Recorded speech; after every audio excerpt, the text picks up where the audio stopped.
Assalamualaikum warahmatullahi wabarakatuh. Salam sejahtera bagi kita semua.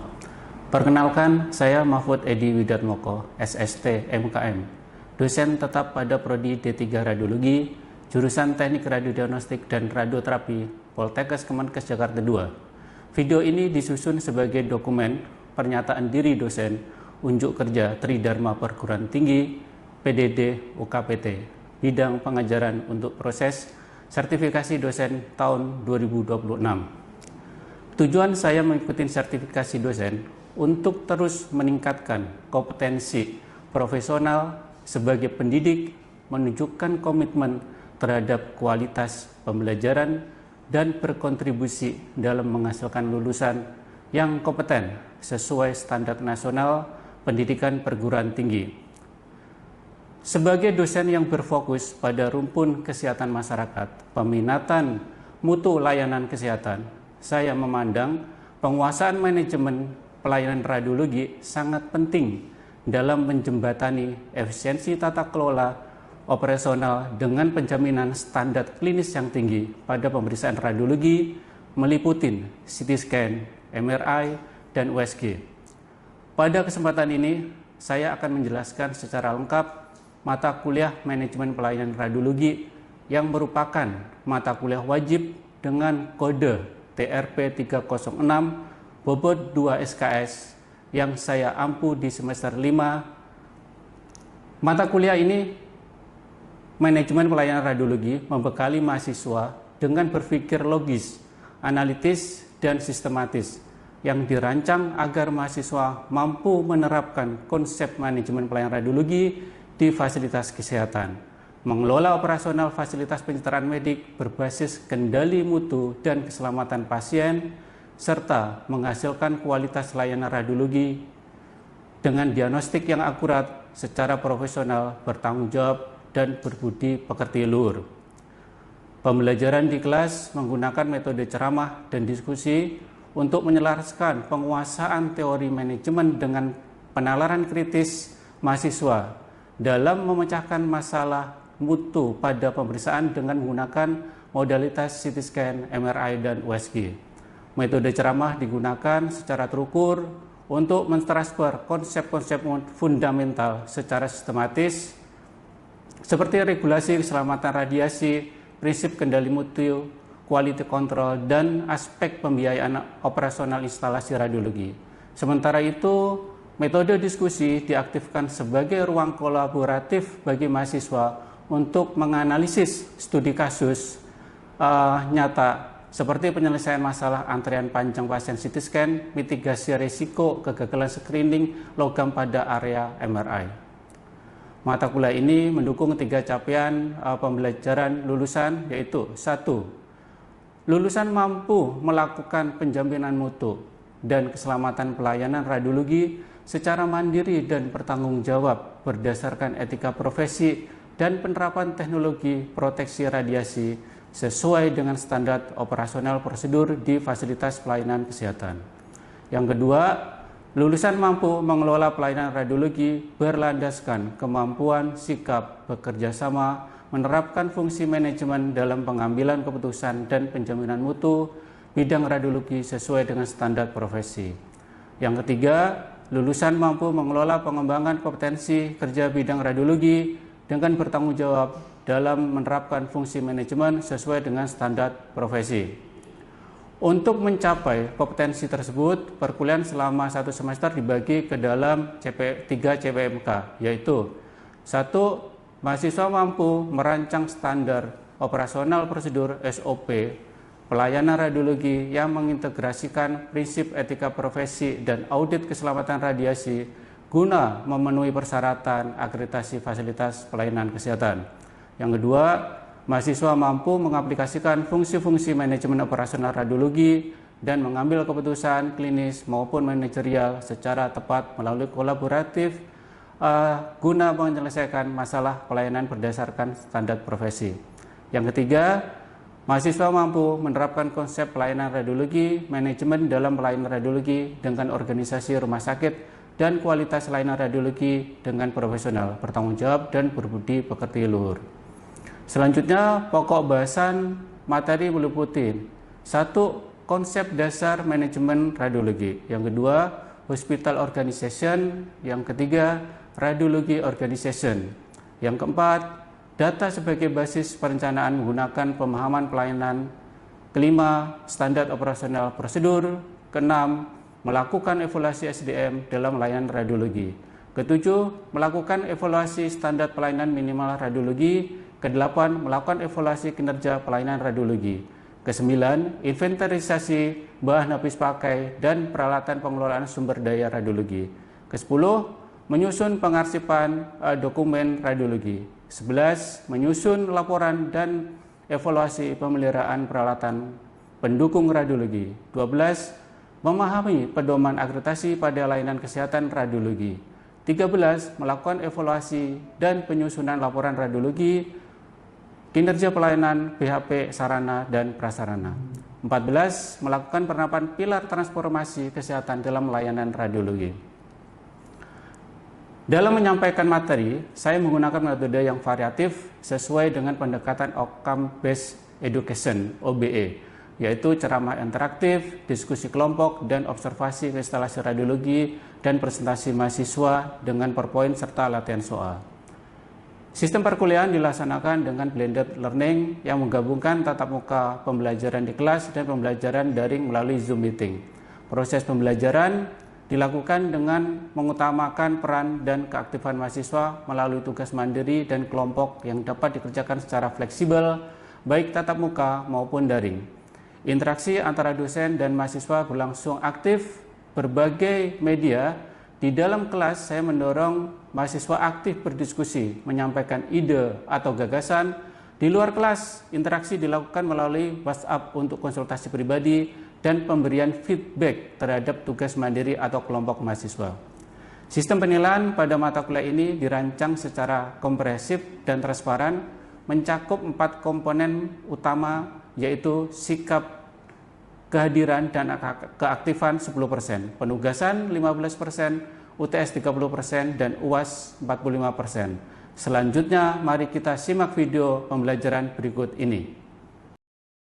Waalaikumsalam warahmatullahi wabarakatuh. Selamat pagi, salam sejahtera bagi kita semua.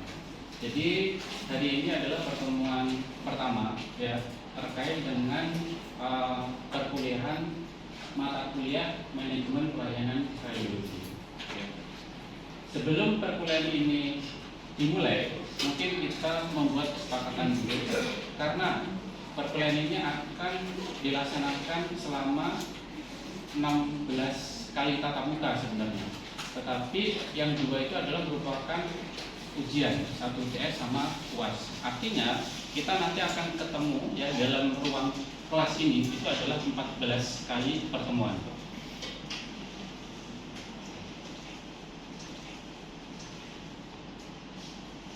Nah, ini adalah ketentuan poin kehadiran, pembelajaran, dan penilaian yang mungkin saya susun ya. Kalau misalkan Anda nanti sepakat, ya silakan. Kalaupun misalkan nanti ada revisi, kita perbaiki. Yang pertama adalah kehadiran lebih dari 80% dengan keterlambatan maksimal 15 menit ya. Ini masih akan diabsensi. Tetapi kalau lebih dari 15 menit maka tidak dapat masuk kehadiran. Artinya adalah tidak di absen ya, dianggap tidak masuk. Tetapi mahasiswa diperbolehkan masuk kelas atau mengikuti perkuliahan atau pembelajaran. Itu poin pertama. Yang kedua, terkait dengan penilaian itu nanti ada penugasan ya. Jadi yang pertama itu kehadiran itu adalah bobotnya 10% ya. Jadi kehadiran 10%. Yang kedua adalah penugasan. Penugasan ini bisa berbentuk laporan, observasi di lapangan, ataupun misalkan adalah nanti ada tugas ya. Misalkan adalah silakan membuat laporan dari referensi buku apa atau dari jurnal apa. Itu adalah bobotnya 15%. Berikutnya adalah penilaian terkait dengan UTS. UTS bobotnya cukup besar juga, itu adalah 30%. Dan yang terakhir adalah UAS. Hati-hati, UAS adalah 45%. Jadi sebenarnya yang akan kita pelajari terkait dengan mata kuliah manajemen, mata kuliah manajemen pelayanan radiologi. Jadi mata kuliah manajemen pelayanan radiologi ini merupakan tujuannya adalah memberikan pemahaman tentang penggunaan fungsi manajemen dan fungsi organisasi dalam pelayanan radiologi yang bermutu, ya. Jadi memberikan pelayanan yang bermutu dan menjamin keselamatan pasien. Dengan mata kuliah ini, maka radiografer akan mampu mengelola unit radiologi dengan lebih profesional, bertanggung jawab, dan berbudi pekerti. Jadi kalau misalkan nantinya Anda bekerja sebagai radiografer, Anda kan dibentuk atau nanti bekerja di profesi radiografer, ya. Jadi radiografer itu nanti adalah memberikan pelayanan kepada pasien. Outputnya apa? Menghasilkan suatu citra, ya. Bentuk citranya apa? Satu, menggunakan modaliti radiografi konvensional, X-ray, ya. Kedua, mungkin yang lain ada CT scan. Yang ketiga ada MRI, ada USG, ya, dan ada lagi mungkin intervensional. Untuk radiografi konvensional, CT scan itu adalah menggunakan paparan radiasi sinar X, ya, yang tadi yang di awal sudah kita diskusikan bahwa sinar X itu akan berdampak, ya, terkait dengan apa? Terkait dengan kerusakan pada sel manusia, ya. Jadi radiasi ini adalah harus kita berikan sesuai dengan ketentuan, ya. Jadi ada panduan-panduan yang menetapkan bahwa dosis yang diterima pada suatu misalkan adalah pemeriksaan, Anda kan sudah praktek, ya. Tidak, tinggal satu adalah pemeriksaan ekstremitas atau berarti kira-kira IV-nya berapa? Faktor eksplosinya IV 40, MAS-nya 3 atau 4 misalkan, tergantung dari ketebalan objek, ya. Itulah yang harus jadi perhatian kita, sehingga dosis yang diberikan kepada pasien terkait dengan dosis sinar X tadi itu tidak melebihi dari ketentuan yang ditetapkan, ya. Oke. Jadi ini adalah radiologi itu adalah ada di rumah sakit. Selain ada di rumah sakit, kira-kira ada di mana? Jadi rumah sakit itu merupakan bagian dari fasilitas kesehatan atau disebut adalah Faskes di sana. Bentuk dari Faskes itu selain rumah sakit ada apa lagi? Ada puskesmas, ada lagi klinik, ada lagi balai pengobatan. Kira-kira tadi yang Anda sebutkan ada rumah sakit, ada klinik, ada balai kesehatan, ya. Yang ada instalasi radiologinya itu apakah semuanya ada atau hanya tertentu aja? Ya, klinik ada nggak? Ada, ya.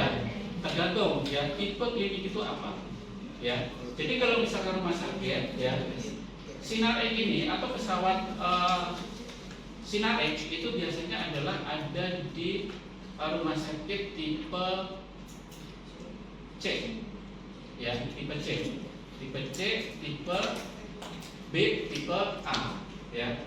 Tipe D ada.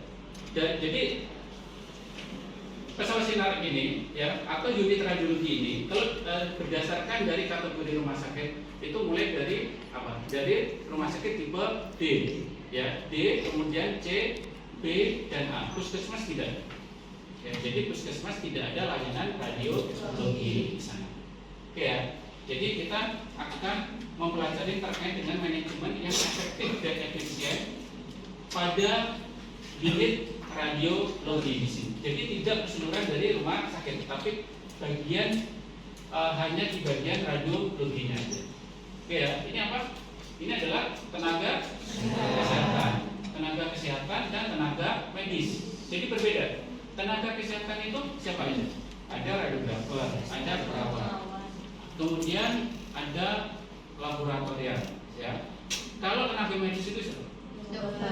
Dokter, ya. Jadi dokter itu disebut adalah tenaga medis, ya. Berbeda dengan tenaga kesehatan.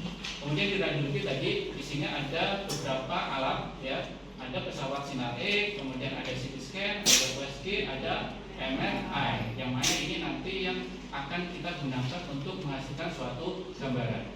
Output terakhirnya adalah kita berinteraksi kepada pasien, ya. harapannya apa pasien ini bisa senyum ya di sini. Ya berarti kalau senyum berarti pasiennya senang di sana. Satu mungkin adalah dia mendapatkan informasi yang pasti, pemeriksaannya cepat, hasilnya adalah akurat, sehingga dia akan lebih cepat sembuh dari penyakitnya. Jadi fungsi radiologi ini adalah untuk memberikan pelayanan kesehatan khususnya menegakkan diagnostik di sana. Jadi adalah untuk menegakkan diagnostik. Oke, jadi manajemen ini adalah sebuah proses ya dari perencanaan, organisasi, pengarahan, dan pengawasan terhadap sumber daya manusia untuk mencapai tujuan secara efektif dan efisien. Ya. Jadi intinya di sini manajemen adalah sebuah proses. Ya. Jadi proses itu maksudnya apa? Proses itu adalah serangkaian ya tahapan yang sistematis. Ya. Meliputi satu harus ada perencanaannya dulu. Jadi kalau manajemen itu harus kita rencanakan dulu. Rencananya apa? Di dalam perencanaan itu ada tujuan. Misalkan adalah apa? Perencanaan itu apa? Ada bisa menjelaskan rencananya apa? Kalau misalkan Anda kerja di radiologi, apa kira-kira apa? Sebuah proses perencanaan. Jadi ini adalah serangkaian kegiatan yang sistematis ya. Meliputi perencanaan. Yang merencanakan apa? Saya di unit radiologi saya adalah harus memberikan pelayanan CT scan. Rencananya adalah harus melakukan pengadaan pesawat CT scan seperti itu. Oke. Kemudian organisasi. Organisasi itu adalah apa? Membagi tugas ke SDM. SDM siapa? Tenaga kesehatan di sana, tenaga medis di sana. Ya, siapa sih nanti kalau misalkan beli pesawat yang melakukan perizinan siapa? Bagian misalkan adalah fisika medik atau PPR. Nanti di saat nanti ada beli pesawat CT scan yang mengoperasikan siapa? Oh ada radiografernya di sana. Itu maksudnya segitu. Jadi organisasi itu adalah pembagian tanggung jawab atau tugas. Ada siapa? Ada dokter yang membaca hasil. Kedua ada radiografer, ada fisika medik, ada petugas proteksi radiasi. Itu adalah bagian dari struktur organisasi. Kemudian ada lagi adalah yang mengarahkan. Setelah ada rencana pengadaan pesawat CT scan, kemudian ada yang melakukan di bagian struktur organisasi, maka ada yang mengarahkan. Pengarahan itu adalah mengarahkan. Oh ternyata adalah ini alurnya adalah seperti ini. Ya, jadi ada yang mengarahkan efektivitas dari pelayanan radiologi. Istilahnya adalah mengarahkan di sini. Siapa yang mengarahkan? Adalah manajer di sana, pimpinannya. Jadi adalah untuk memberikan pelayanan CT scan, misalkan adalah ini adalah dibuat sistematis. Alurnya seperti apa? Yang memberikan pengawasan adalah pimpinan. Pimpinan siapa? Ya manajernya atau direkturnya di sana. Oke ya. Kemudian adalah pengawasan. Jadi kalau tadi sudah ada rencana, kemudian ada organisasi, kemudian ada yang mengarahkan, kemudian tentunya adalah kegiatan itu harus diawasi, tidak boleh dilepas, ya, sehingga akan menghasilkan suatu manajemen yang efektif, ya, dan efisien. Maksud dari sumber daya organisasi ini apa? Jadi adalah manajemen adalah sebuah proses perencanaan, pengorganisasian, pengarahan, dan pengawasan terhadap sumber daya organisasi untuk mencapai tujuan secara efektif dan efisien. Nah, inilah yang dimaksud adalah sumber daya organisasi. Jadi dalam menjalankan manajemen pelayanan radiologi harus terdiri, ya, harus didukung oleh 6 unsur ini. Di antaranya adalah harus ada manusianya di sini. Ya, manusianya siapa? Adalah ada dokter spesialis radiologi, ada radiografer, ada fisika medis, dan ada petugas proteksi radiasi. Ini adalah unsur dari manusianya. Berikutnya adalah unsur untuk menjalankan proses manajemen di sini itu adalah ada uang. Jadi uang ini digunakan adalah untuk anggaran pengadaan dari alat, kemudian untuk biaya pemeliharaan, serta adalah untuk anggaran pemantauan dosis radiasi. Jadi semuanya adalah butuh uang di sini. Oke, berikutnya adalah ada material. Material yang dimaksud di sini adalah ada zat kontras, ada film radiologi, ada alat APD, ya. Kemudian ada logistik medis ya, seperti jarum ataupun ada alkohol dan ada misalkan adalah gel untuk USG. Berikutnya adalah kita butuh adalah mesinnya apa? Alat diagnostik, ada CT scan, pesawat sinar X, ada MRI dan USG. Kemudian ada sistem informasi, ini seperti PACS, pengolahan atau pengiriman data informasi. Tahu PACS apa? Kepanjangan PACS? PACS adalah Picture Archiving and Communicating System. Ya, jadi adalah sebuah sistem yang digunakan untuk apa? Menginformasikan ya hasil citra radiografi atau citra radiologi. Kemudian ada alat ukur. Alat ukur apa? Kira-kira terdiri ada apa aja? Yang Anda pakai mungkin kemarin ada film bed. Kemudian ada TLV. Ada lagi adalah survei meter. Ya, itu merupakan adalah alat ukur radiasi. Jadi alat ukur radiasi ini adalah untuk mengukur paparan radiasi yang diterima oleh petugas radiografer atau tenaga yang bekerja di unit radiologi. Ya. Berikutnya adalah ada metodenya. Metodenya ini dalam melakukan prosedur harus ada SOP klinis. Ya. Jadi SOP klinis itu biasanya adalah standar operasional prosedur. Misalkan penanganan pada kasus tertentu. Misal kemarin ada wabah COVID, berarti kan SOP-nya harus menggunakan APD misalkan ya gitu. Jadi berdasarkan klinisnya gitu. Ya, contohnya adalah kemarin ada wabah COVID. Kemudian adalah SOP keselamatan. SOP keselamatan contohnya apa? Misalkan ini adalah keselamatan dalam pelayanan dalam pemberian dosis radiasi. Berapa sih sebenarnya? Oke, berikutnya adalah SOP alur kerja. Berarti kalau alur kerja berarti adalah prosedur alur dari pasien itu dari mendaftar sampai dilakukan pemeriksaan dan menerima hasil. Ya, itu adalah merupakan bagian dari SOP alur kerja. Berikutnya adalah ada market atau pasar di sini. Pasarnya siapa? Jadi kalau Anda melakukan pelayanan radiologi, berarti siapa? Konsumennya siapa? Pasien. Pasien itu diperoleh. Kalau ke radiologi tidak ada pasien, ada pekerjaan yang Anda lakukan nggak? Tidak ada. Jadi pasien datang itu kalau ada permintaan dokter untuk foto.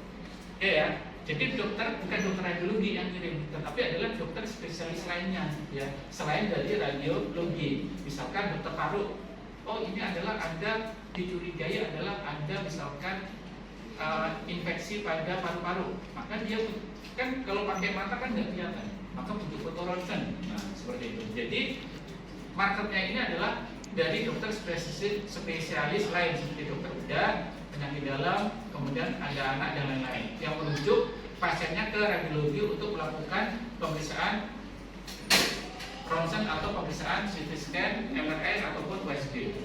Kemudian dari pasar eksternal itu adalah pasien umum, pasien BPJS, asuransi swasta yang melakukan medical check up karyawan serta fasilitas kesehatan tingkat pertama yaitu puskesmas, klinik dan di sekitar rumah sakit. Kemudian adalah kalau misalkan manajemen pelayanan radiologi baik, maka Departemen Radiologi dapat memberikan kontribusi maksimal dalam diagnosis dan terapi pasien serta mendukung sistem pelayanan kesehatan secara menyeluruh. Oke, ini adalah contoh ya, contoh alur pelayanan radiologi. Ini jadi pasien melakukan mendaftar dulu, kemudian diverifikasi dan diinformasikan. Kemudian pasien itu adalah melakukan persiapan dan dijadwalkan.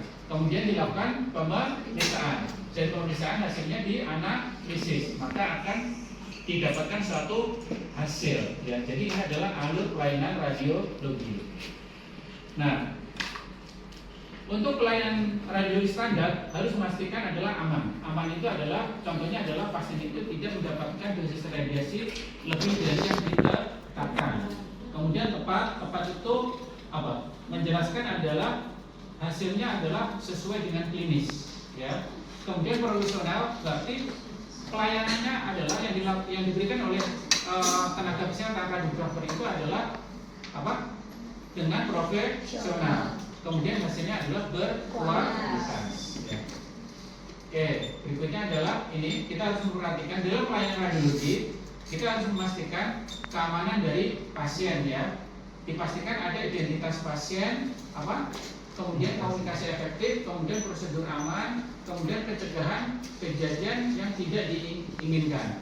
Kemudian kita juga harus memberikan proteksi radiasi. Kemudian kita harus memastikan kualitas pelayanan, mencakup pelayanan yang ramah dan profesional, waktu tunggu minimal, kemudian hasil akurat dan tepat waktu, kemudian kepuasan pasien, kemudian juga perbaikan berkelanjutan. Kemudian ini sesuai dengan kompetensi, kemudian alatnya adalah layak ya, sesuai dengan standar. Tentunya adalah pelayanan radiologi adalah harus memperhatikan prinsip ALARA. ALARA apa? As low as reasonable, achievable. Ada tiga prinsip ALARA apa? Justifikasi, optimisasi, dan implementasi. Masangnya di mana? Ada yang tahu? Ada yang tahu? Sudah ada yang bisa pakai kan? Belum masak. Ya, oke. Ini bagian depan. Ya, ini adalah bagian belakang. Ya, jadi ini diletakkan biasanya di saku. Di sini ya. Oke, seperti ini. Jadi yang ada namanya ini menghadap sinar atau radiasi yang terima pasien ya. Jangan kebalik. Kalau kebalik nanti datanya tidak akurat. Bisa disaku, bisa di bagian bawah pinggang ke bawah. Tapi tidak boleh di belakang, percuma. Ya. Oke, jadi ini adalah bisa diletakkan di sisi satu dan ada mungkin saku di bagian bawah. Oke. Jadi ini adalah merupakan bagian dari proteksi radiasi atau manajemen keselamatan dan proteksi radiasi. Adakan kuis untuk perkuliahan hari ini ya. Mungkin perkuliahan hari ini kita cukupkan ya. Jika nanti ada pertanyaan bisa disampaikan di pertemuan berikutnya ataupun mungkin nanti bisa WA saya. Oke. Ada yang ingin bertanya sebelum saya tutup? Mungkin satu pertanyaan boleh? Oke, saya tanya mungkin adalah fungsi manajemen apa? Ada 4. Satu yang jelas. Ada satu mahasiswa. Itu perencanaan atau planning, yang kedua organisasi, organizing, yang ketiga pengarahan atau actuating, dan yang terakhir pengawasan, kontrol. Oke, ya itu ya. Nanti kita ketemu lagi minggu depan. Saya kira itu aja. Sekian, assalamualaikum warahmatullahi wabarakatuh.